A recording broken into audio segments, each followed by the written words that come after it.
Hello, hello, Otafest podcast listeners. This is Nancy. Do it. You do it. You won't. This is Nancy, and I'm here today with Angelo. Hello. I'm going to leave that in. That's funny. That was a legitimate mistake on my part. Oh my god. Yeah, but now it's part of history. I wasn't even trying to joke there. Oh my god, those are the best ones. That's like Nancy's weird superpower where she can pun really well, but only whenever she doesn't wanna. Exactly. I hate it. I hate it. Welcome to the 300th episode of the Otafest podcast. We're 300 episodes old! It is insane. I was looking back. When was the 200th episode? Because I remember us being there for it. It was like 2.5 years ago. Yeah, there was a pretty big celebration around that. I even remember when we hit 100 and I was like, holy cow. Yeah. Like, we're going fast. This is a lot of episodes. Holy moly. It's a lot of weeks. We are a third of a One Piece. Actually, no, I think that's incorrect. Number of One Piece episodes. I keep thinking One Piece is like 1,000 episodes long. It is over 1,100 episodes long currently. Holy. Okay, we're getting there. Yeah, we're getting there. We're closer to a quarter of a One Piece than a third of a One Piece. Do you think it takes the same production timeline for one episode of podcast as it does for a season of podcast versus a season of One Piece? Good God. Like on an average time scale. On an average time scale. Because when you look at how long it took for them to release seasons and like batches of episodes versus how consistently we do like one every week, do you think it like averages out to be the same? No, One Piece has been a one a week media for decades. Seriously? Yes. Like they haven't stopped? I don't know if they've ever stopped. Like they'll take like weeks off here and there for holidays. But One Piece is using the old anime method of not being seasons, just going. That's why there's so many episodes. That's why a lot of the episodes are filler. That's why one episode of One Piece covers one episode of the manga, or one chapter of the manga, because the chapters of the manga are also weekly. Okay, so this is a case of Nancy got used to modern anime and forgot about how things used to work. Yeah, like if you remember back in the day with Bleach and Naruto, they weren't seasons either. They just started and then just kept going until people stopped watching. That's why you got things like the Bount arc in Bleach. That's why you got endless filler arcs. That's why Naruto... People were like, yeah, watch up to here and then skip the rest until Naruto Shippuden starts, and then go with these episodes and these episodes and these episodes. That's why you got episodes of Dragon Ball Z where it is Goku and Piccolo taking their driver's license. Yeah. Yeah, and I do remember Enma and Half really Dragon after, like, episode 40 or whatever it was. And then it turned into, like, a watch guide hell. Yeah. Like, but as difficult as it can be, waiting years between seasons of an anime, it is so much better this way. It is so much better this way. Like, if you take Attack on Titan, yes, it was a slog waiting years between seasons, and Attack on Titan, the final season, part 1. Attack on Titan, final season, part 2. Attack on Titan, final chapters, parts 1 and 2. Why was there 4 parts to the final season? I don't understand it. But every part of the anime of Attack on Titan was canon to the story. They didn't add bullshit. And yet they couldn't quite figure out where to cut off their seasons. Well, they were really bad at naming them, I'm not gonna lie. Yeah, I don't know. Anyway, apparently Nancy didn't know how One Piece worked. And that tracks because I've never watched it. So forgive me for not knowing that it's been a weekly anime for actual years. And that's what's crazy about it. That's why it has pacing issues. Mm-hmm. That's why it is so long. Mm-hmm. Because they are taking what would normally be like 5 to 8 minutes of an episode and stretching it out into a 20-minute episode. Yeah, I could see that. Yes. I could see that. Like, it makes total sense. I just didn't know they were actually like a weekly ongoing anime series for years and years and years and years. It is actually insane. Yeah. Now I understand why when people joke around about starting One Piece, they really mean it. Yes, it is. It is dedication. Part of me, there's a very small part of me that's like, you know what? I understand I stopped reading at Fishman Island. Maybe I should get back into it. I've stepped away from the manga for like 2 years now, I think it is. Maybe I should dive back into it. Maybe it's a trap. I don't know. It's a trap. It might be a trap. I was only like halfway through. I was only halfway through. It has to be a trap. Ah. Anyway, that was a really good segue into what's coming up this month, which is the end of the month, which is Halloween. Ooh. Do you have plans for Halloween? Yes.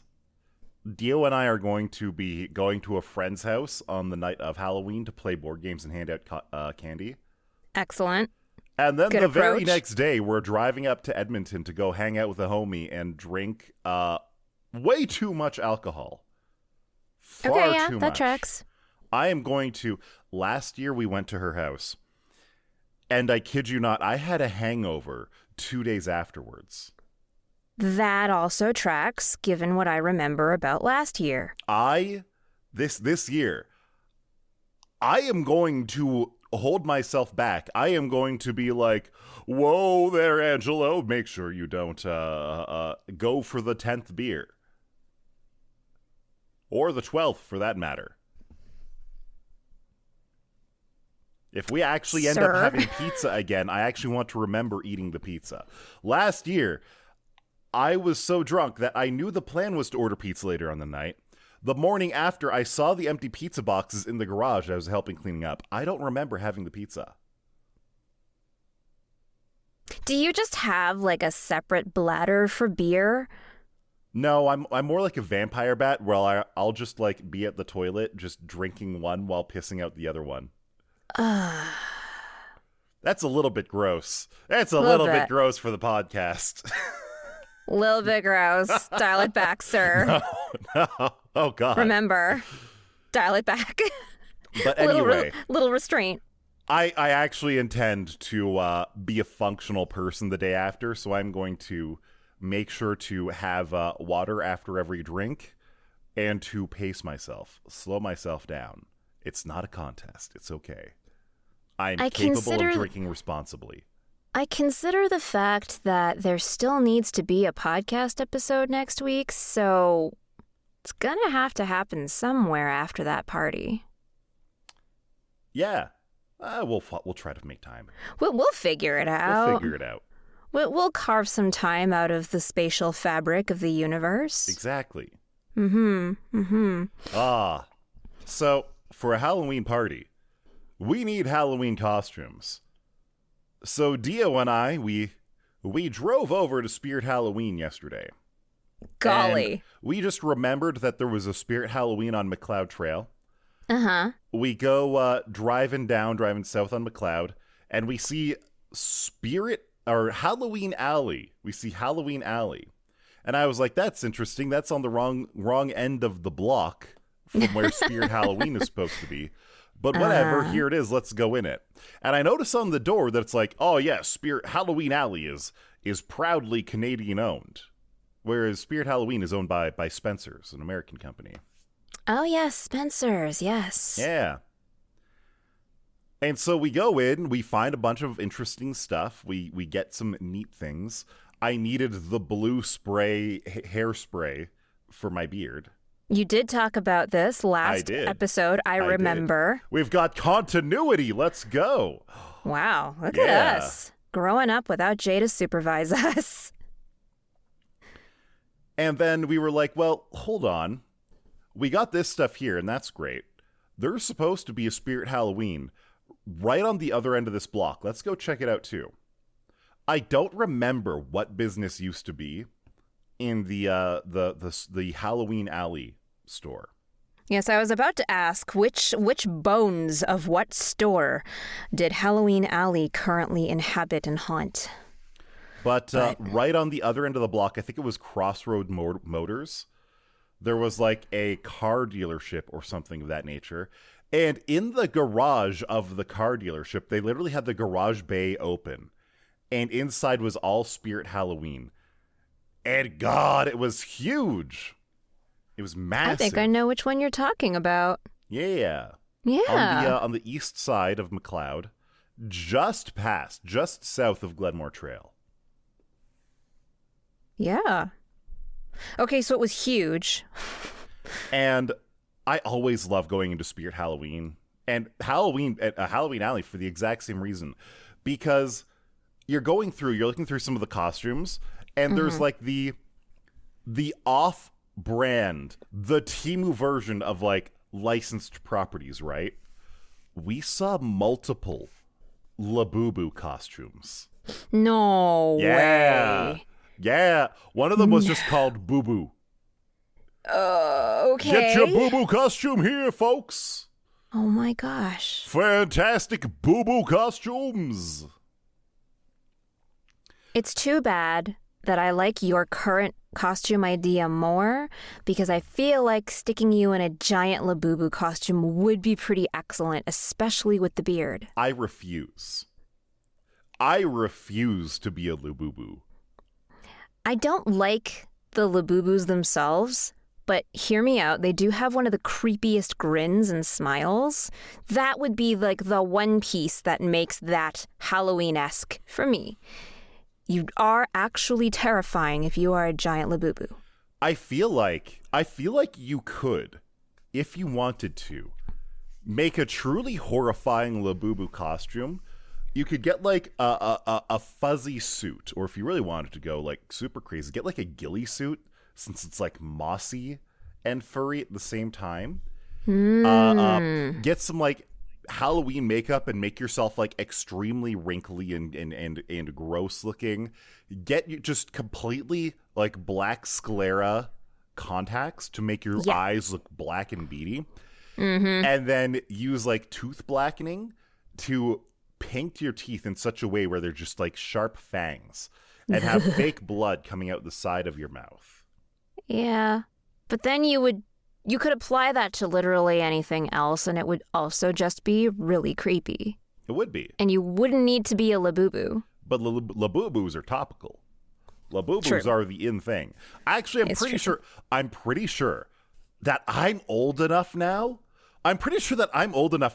That me complaining about Labubus actually makes them less cool. If I were to go out and engage in Labubu-ness, if I were to get a Labubu and put it on my bag, if I were to dress up unironically as a Labubu for Halloween, I think I would be one of the people driving the nails in the coffin of the Labubu fad. Is it really bad if I want you to do that? No, but it is bad that you want me to do that. Why would you put that on me? Why would you foist such a responsibility on me? Because it would be fun. No, it would be fun. You would walk around knowing that you spell the doom of an entire fad that lasted a year.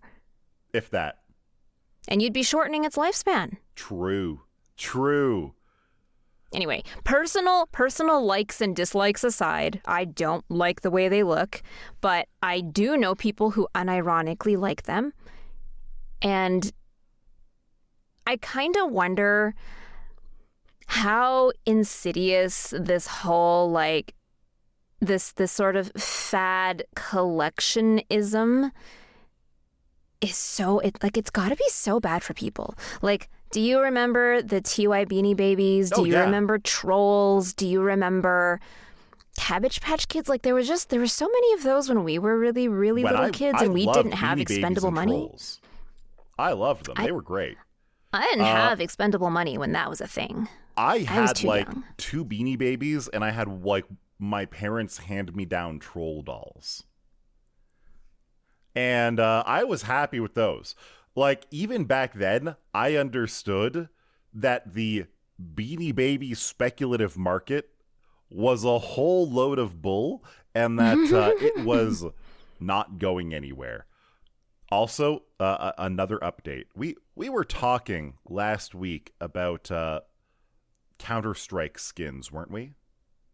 At some point, we did talk about Counter-Strike skins. The loss in market cap is now up to $3 billion. Damn. It went from a $6 billion market cap down to $3 billion.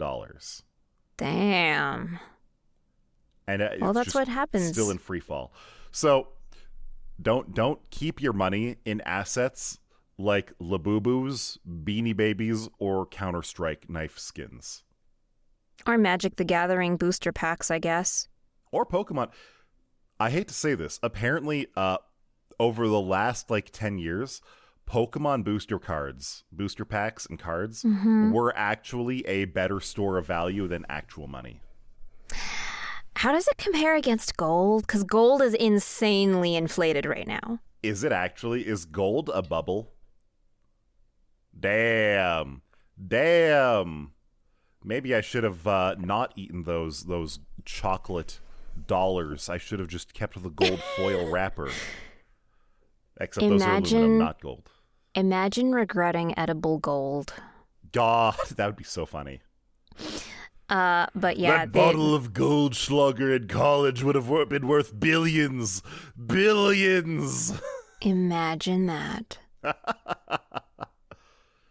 So here's a random thing I heard, speaking of gold. I heard that in China, in one of the big metro cities, they launched, it's not actually an ATM because it doesn't dispense cash, but it's called, colloquially, an ATM machine, but it's for gold. You can take your gold to this machine, it will scan it, it will evaluate it, and then based on the current market price for gold, it melts it down for you inside using like a 1200 degree oven, and then it deposits the money straight into your debit card. You don't even have to go to a gold seller anymore. Huh. Isn't that wild? That is wild because I think it is kind of crazy that it would melt it down on site instead of just have a collection bucket that someone then takes and brings to a larger furnace. Yep. Imagine that. It was just such a wild thing for me to come across on the news. I thought it was the strangest thing. I was like, isn't that really energy inefficient? But, besides the fact, doesn't this make people going to this machine incredibly vulnerable targets for someone who's just camping the place? I feel like no. Depending if the vending machine itself is secure enough to store the gold inside of it. What is someone going to do? Wait for someone to walk up to it and then just bum rush them, ambush them? Kinda. You'd basically I feel just... that is a bad way to get yourself arrested in China. Yes. China is covered in a reasonable amount of surveillance, so they would probably be able to catch you pretty quickly and or identify you. They'd probably know exactly who you were, the second you were anywhere near that machine. Exactly. But I think about having that kind of a thing in North America, and you would immediately become a target if you walked towards that machine. Ooh. I feel like you could be onto something. Basically, what we need to do is camp pawn shops. For what? People going inside, obviously, because they're the people with the things to pawn. Well, usually maybe. Gold. What if it's stolen? Well, then we're being Robin Hood, aren't we? Okay, that's fair. That's fair. We liberated stolen goods. Okay. No. That's not Robin Hood. Robin Hood stole from the rich to give to the poor. I'm just thinking of vigilantism. Yes. Yes. I think I was also thinking vigilantism. Yes. It's just like the My Hero Academia spinoff. Yes. Protectors of pawn shops everywhere. No, we're not protecting the pawn shops. We're just taking the stolen goods from the people pawning them off. Clearly. Protecting legitimate pawn shop goers? I don't think we're protecting anything. Oh, okay. No, I'm I was pretty trying sure to find something for us to do. I'm pretty sure it's literally just crime. Imagine showing up to your own crime late. I would show up to my crimes very, very on time, I think. I would be so punctual. Why would you be late? Okay, there could be a plethora of reasons why I'm late. I forgot to eat, so I really, really need to, eat a granola bar in the next 30 seconds, or I'm going to be even more late. I could be late because I accidentally engaged in a very, very engaging conversation and discussion with my partner, which happens a lot. That actually happens a lot to me, too. Case in point, this podcast episode I was 5 minutes late to without realizing it because some of you know that I teach voice acting. And some of you know that I've been doing a lot of that this year. I have, in the interests of trying to improve classwork and course material, asked for anonymous feedback. So I have asked students, please fill out anonymous feedback. There's some feedback trickling in, and I like to look at it every now and again just to see if people are actually putting in things that I can immediately action on instead of waiting until next year and revamping the courses next year. So I'm looking at some of this, and some of it is really interesting because not only does it sound like there's a lot of positive feedback, it also sounds like people aren't really sure what they want. They just kind of want more. And you're like, okay, we can... More voice. More voice. Okay, more what? But if we were to do more courses, what would we do and how would we structure it and how would we make sure it's valuable? Anyway, my partner has a data background, much like Dio, and therefore, when I casually mention these things, oh, hey, how's that survey going? Yeah, you know what? I think we got a couple of things, some really good feedback. It's all very positive. But I don't really know what to do with this just yet. And I'm in the middle of getting ready. I'm half dressed at this point. This was 20 minutes before I was supposed to be on the call with Angelo to record this episode. Somehow, all 20 minutes just evaporated while we were talking about this. Oh, damn. And then, I looked at my watch and I was like, it is 10:02. I am actually technically 2 minutes late already. I have to go. And so I have to cut off this very engaging conversation so I can come and do podcast. And this is not the first time this has happened.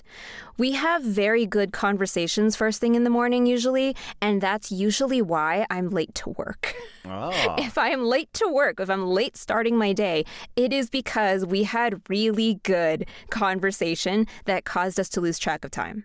Oh my. I intimately understand that. Talking with Dio is one of my favorite things. And you'd think after we've been together for over 12 years, you'd think you would eventually run out of things to talk about. No, there's always more stuff. The world keeps turning, and so things happen, and we just end up talking about it. You know what I mean? Yeah, no, it's true. We had really good, engaging conversations this week alone about how the election went or is currently going, because I think we're recounting. For the margin that it got to, it's definitely going to recount. Yeah, so recount about the mayoral election. There was an interesting conversation around voter turnout. There was an interesting conversation around what new VR headset technology is coming out this year. There was a really good conversation about just how to structure really good anonymous feedback from students, and then talking about what kind of feedback some of those students ultimately gave.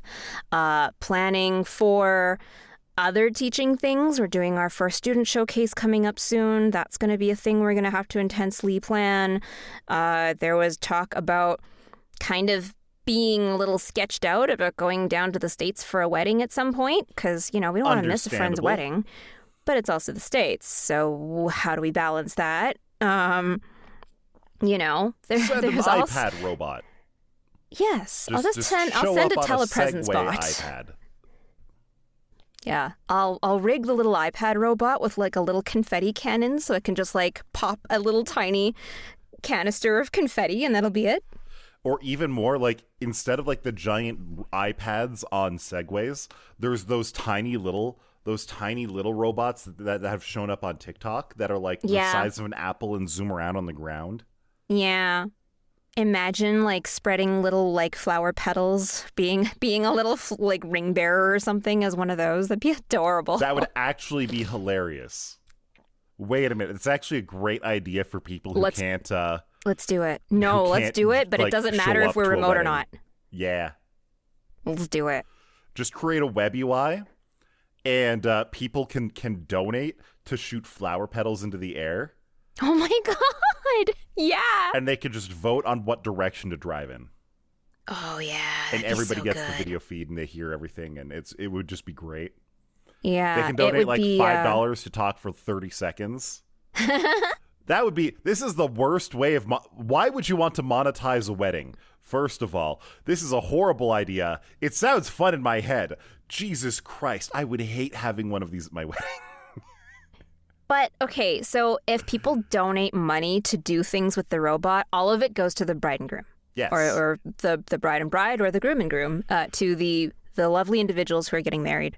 The fun thing that I really like about that is it's kind of like having a Twitch attends a wedding, but not Twitch. Exactly.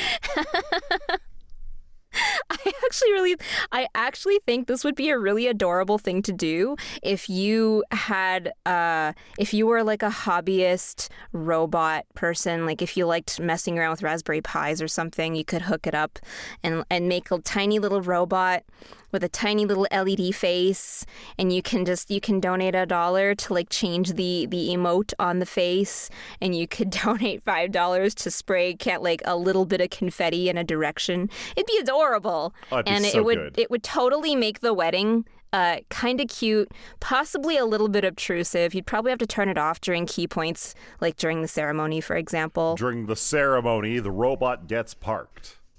The robot continues to feed the stream, but they are immobile. Yeah. Honestly, see, that would be fun. It would be fun. It would be fun to make it. Mm-hmm. Yeah.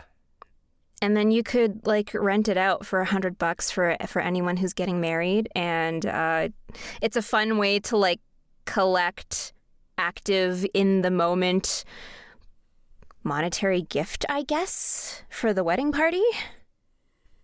It could be. It's a little bit more interesting than just handing over money in a card and envelope, I guess. Here, have this robot. I'll give you money through it. I want you to put like a little clamper on the robot so it can like, scoot up to someone.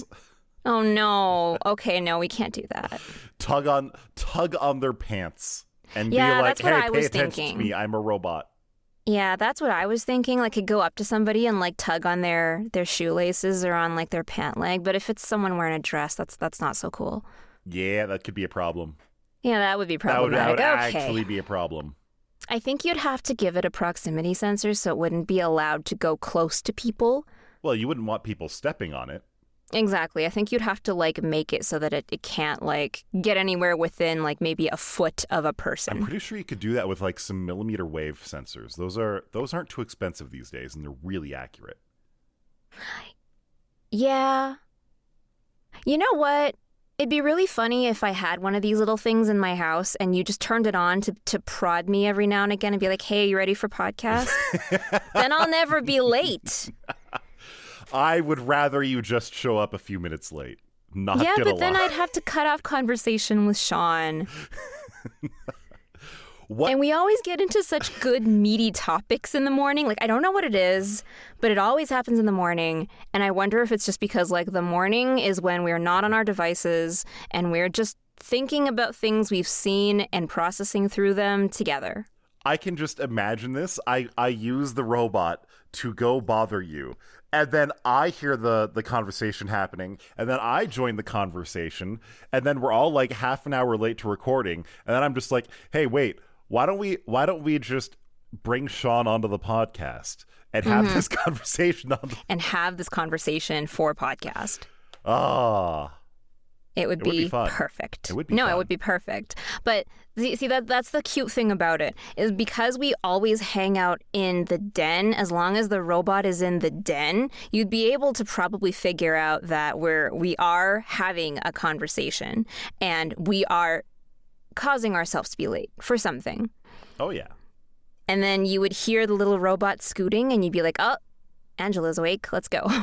Yeah. Oh. Cute ideas. But why spend money on a little robot when you could spend it on kitchen stuff instead? Okay, but to be fair, so Calgary apparently has these things happen occasionally. But this past weekend, there was a Zwilling factory direct sale. And so from what I could tell on the signage, everything was anywhere between 50 to 85% off. Like, there were some pretty good, steep discounts. I saw some items that were like $8 or $9. And, you can't say no to something when it's that low, right? Right? I mean only if you don't need it. You'd be losing money by not buying it. Maybe not that. No, maybe not that economically wise. But anyway. You can save money by not spending money. But correct. If you spend $10 on something that would have otherwise been like $95, then not only do you have $10 less, you still saved $85. The mathematics don't math, but the feeling is there. The feelings are there. You feel good when you get a deal. It's the dopamine hit. You feel like you saved $85, and in the end, isn't that what really matters? It's the dopamine hit. But I'm pretty sure when you retire, that feeling will still be there. Well, Angelo particularly will be very pleased to know that I now have an appropriately sized pot for making a really big batch of French onion soup. Nice! So previously, I had a small little pot that I made small amounts of French onion soup in. Now I have one that I can actually make enough for friends to come over and actually have French onion soup with us. I've been making French onion soup for years. I have a recipe that I really love. Yes, most of a bottle of red wine does go directly into the pot. It makes it delicious. Hell yeah. But I just didn't have a pot that was big enough. So now I will not have to risk the fact that it will probably boil over if I just have the flame up just a little bit too much, because I was playing it very dangerously. I was playing a very dangerous game where I would make a lot of soup, or as much soup as I could in that pot, but I would leave myself very little room at the top of the pot. So if it boiled even a little bit too aggressively, it could boil over. But in this one, I will not have that problem. Nice. I'm very, very excited because it is now officially soup weather. It really is. This time of the year is like the perfect soup time. It really is. And I don't just mean French onion soup. Like, I can make a big batch of like a really nice hearty beef stew, for example. Yeah. Or like, I could make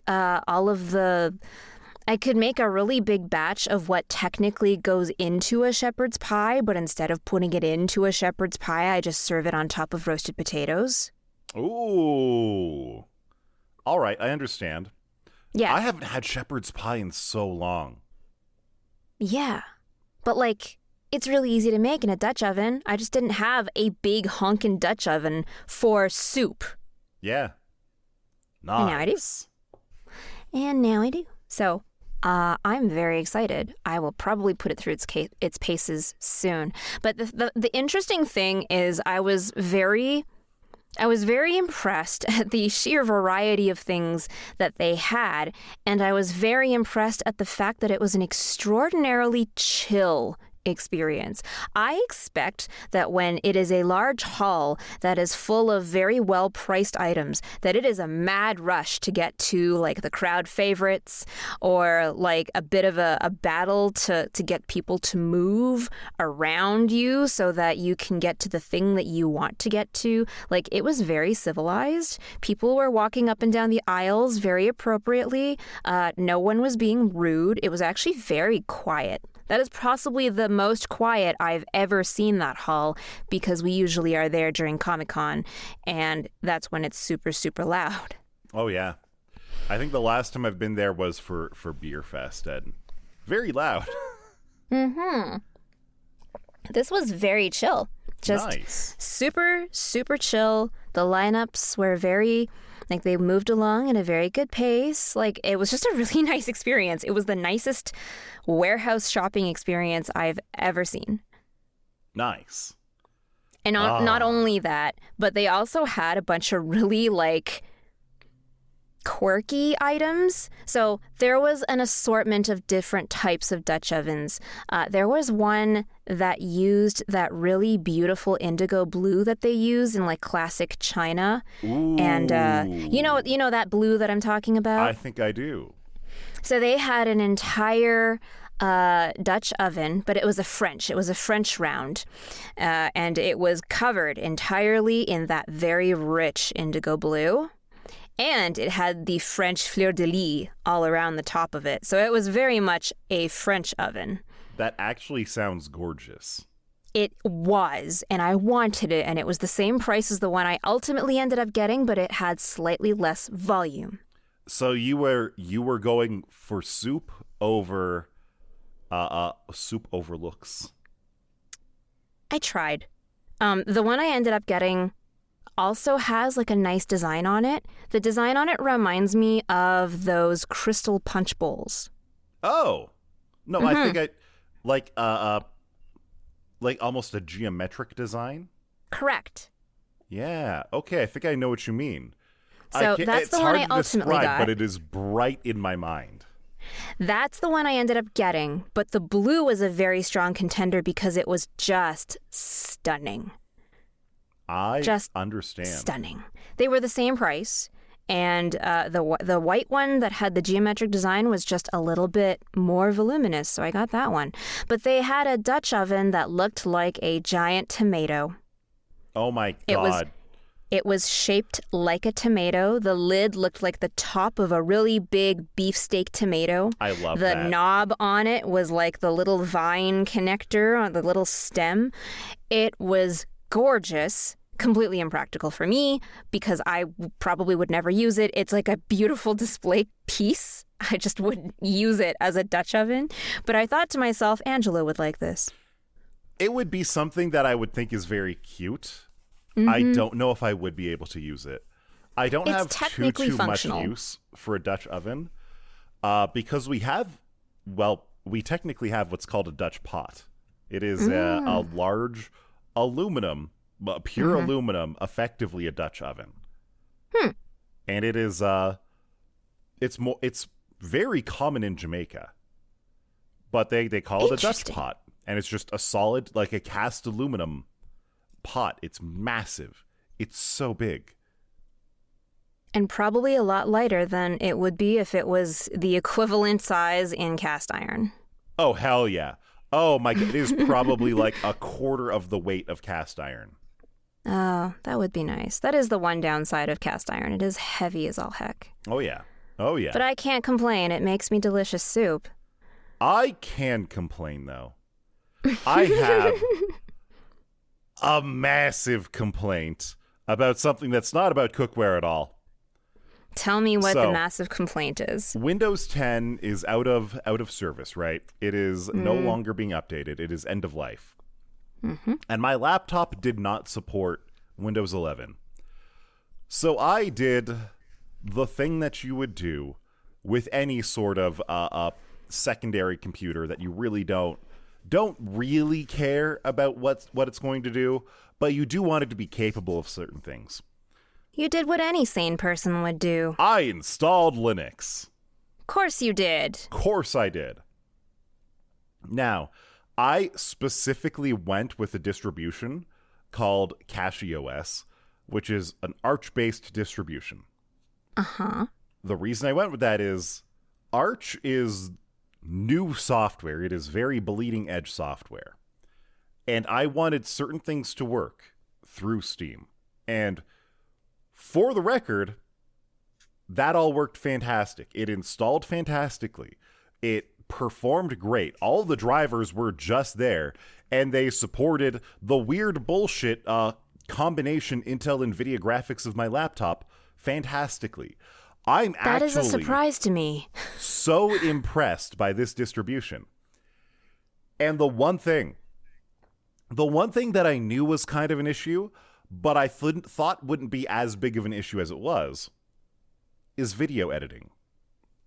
Now, video editing under Linux is known to be a pain in the ass, but I didn't understand that because DaVinci Resolve, a fantastic video editor, DaVinci Resolve truly is a great editing software, and there's a native version of it for Linux. Like, you can just go to their website, you download the Linux version, and you're off to the races. Except not really. Obviously. The first thing I didn't understand was, why isn't it launching? Apparently it's packaged with some really old libraries. And all you have to do is delete those libraries and then it'll launch. Oh, right. What? Great. Weird, but great. Sure. So it was launching, and I import some video.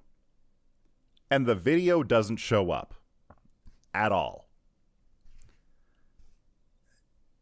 For whatever reason, and actually, no, I know the reason.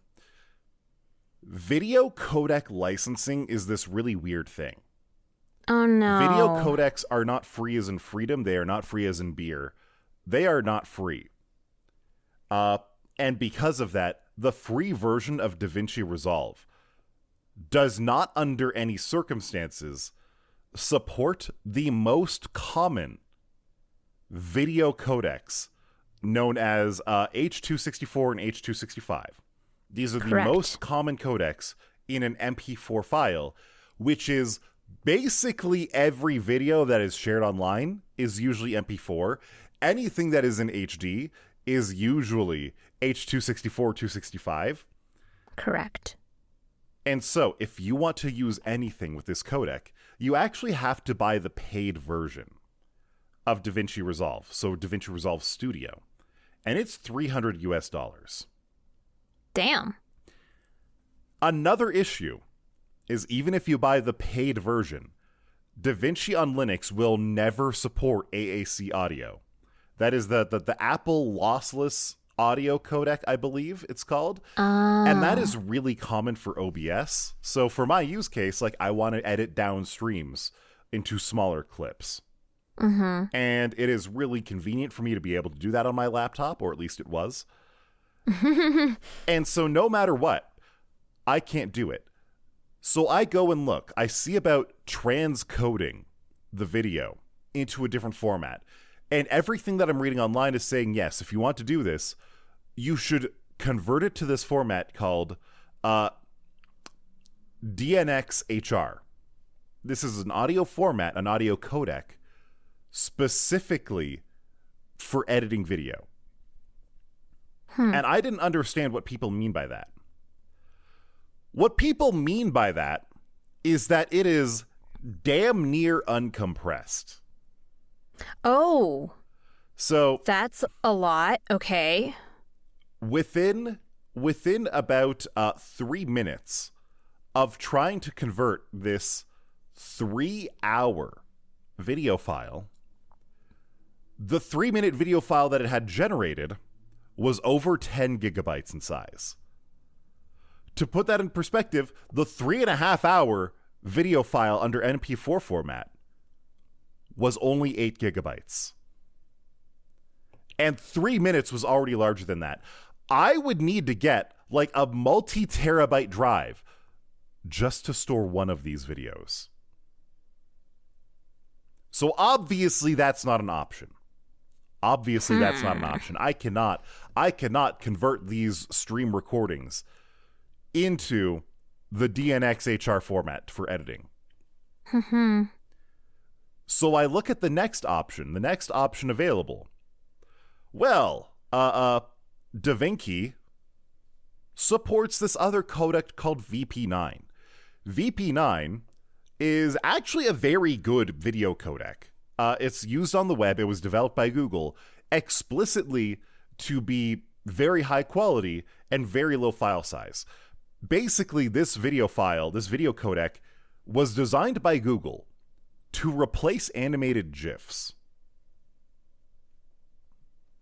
And it works fairly well. Like, you can make WebM videos with it. It works well. Nice. So I try converting to that.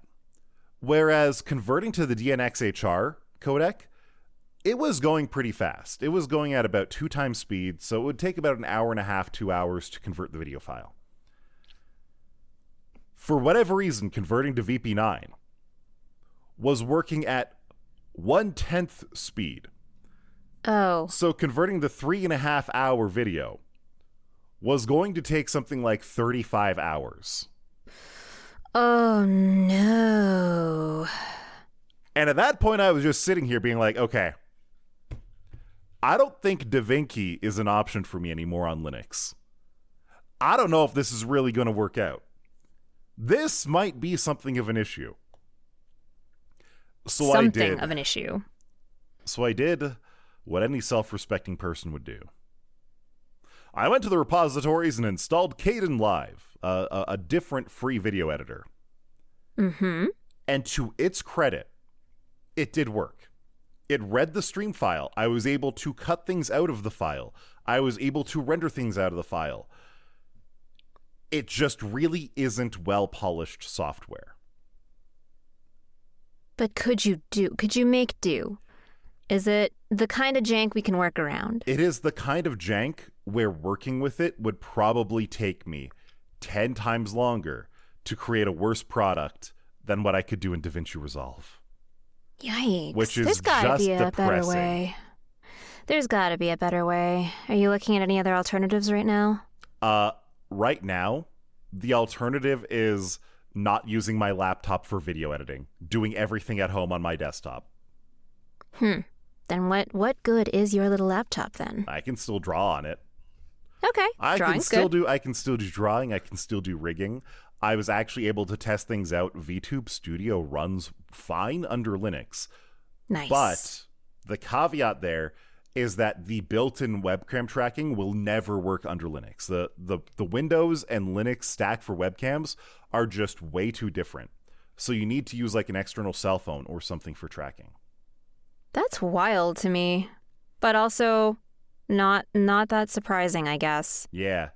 So it is interesting. I can still use my laptop for a lot of productivity, and video editing just isn't one of them, I guess. Otherwise, the switch to Linux has been very nice. My laptop actually performs so much better. Good. So much better. Good. At least it wasn't a total loss. It wasn't a total loss. I'm actually quite happy with how it performs. I hope the DaVinci Resolve people hear the feedback and do something about it. Because I think we're at a point where there's not a lot you can do to work around its shortcomings. I think if I really wanted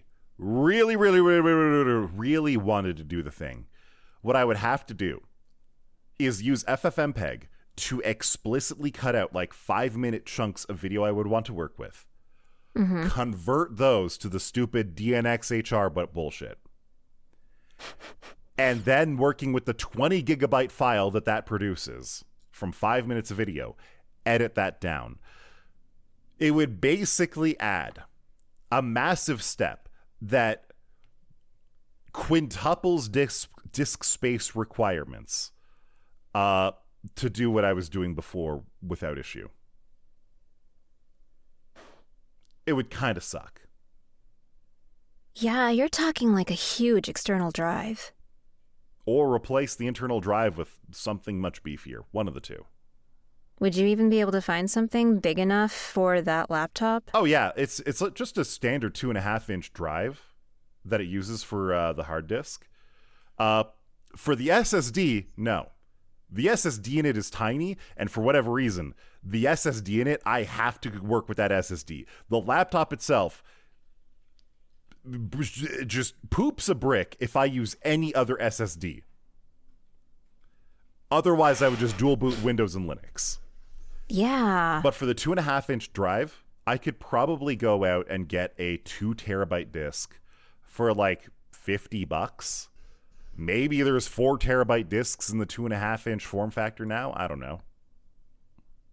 Seems like there's going to be a lot more developments on this little adventure as we go. Honestly, I'm excited to learn about this more next week. I would probably just replace the laptop if I were that crazy about it. That desperate. But I think that's about all the time we have for this week. I got to complain about Linux. This adventure. I'm happy. I got to talk about retail therapy. It was good retail therapy. Nice. I enjoyed it. I hope you make delicious soup. I will, and you will be one of the first to have some. Yeah, of course. I might ask you to pick up a bag of onions for me, but sure. It works. It works. All right.